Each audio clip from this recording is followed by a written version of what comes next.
It hung above the kitchen fire, its barrel long and brown. And one day with a boy's desire I climbed and took it down. My father's eyes with anger flashed, he cried, "What have you done? I wish you left it where it was, that's my old fiending gun." Curiosity awakened me, I looked it o'er and o'er. I placed it on my shoulder and I marched across the floor. My father's anger softened and he shared my boyish fun.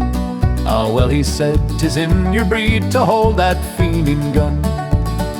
I was down there in Kilmallock, 'twas the hottest fight of all. And you see I burned my arm, there's the mark still of the ball. I hope the boys that's going now will keep the ground that's won, and not disgrace the cause in which we held a fiending gun.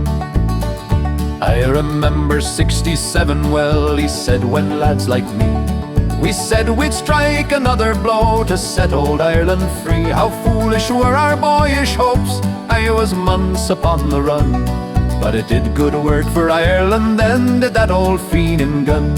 I placed it o'er the fire once more, I heard my father sigh. I knew his thoughts was turning back on days now long gone by.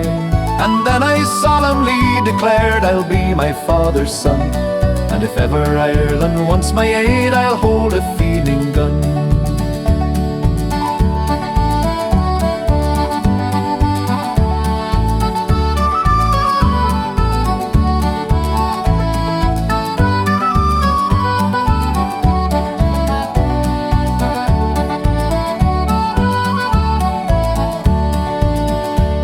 That's years ago, I've grown to man and weathered many a gale.